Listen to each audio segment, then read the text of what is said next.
I messed up on my bedroom/walking renovation. Firstly, they had wired all of the antenna cables into the built-in closet, which means I have to remove those. That wasn't too bad because it wasn't really hooked up to anything, so no risk there. I just cut them and pushed them back out. Then I started getting ready to remove the ceiling by removing all of these shadow lines, or whatever they're called.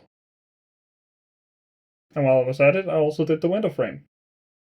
Next, I had missed a few spots on the doorway, so it was pretty uneven, so I had to get the grinder back out. Also, I missed the video for the bottom part, sorry about that. Grinding out the top part were no problem at all.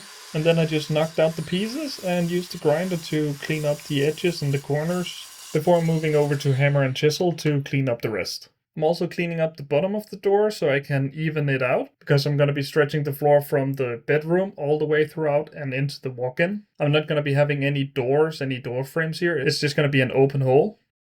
Then in order to get a nice clean opening, I had to get these aloe corner protection stuff. They're pretty easy to work with. In order to make it stick, I'm just using putty on one side.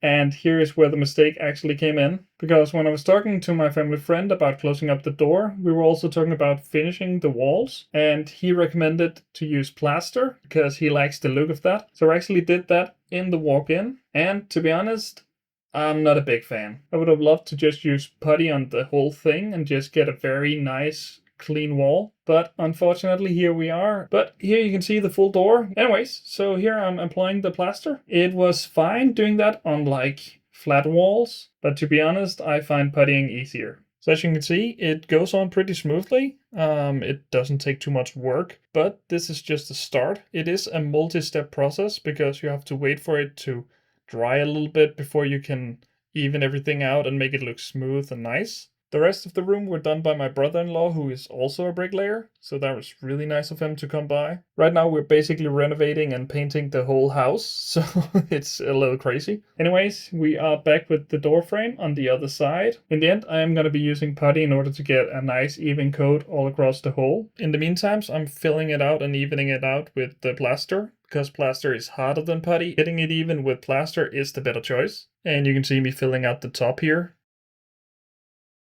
Getting it to stay up there were a little hard. It kept wanting to fall down, so I had to create an even harder consistency. But anyways, let's get back to the old door and finishing it off. As I said, you need to wait for the plaster to dry a little bit before you can really finish it off. The door is now ready for that, so I'm just going to be feathering all the edges in order to make it seamless, which luckily it actually did.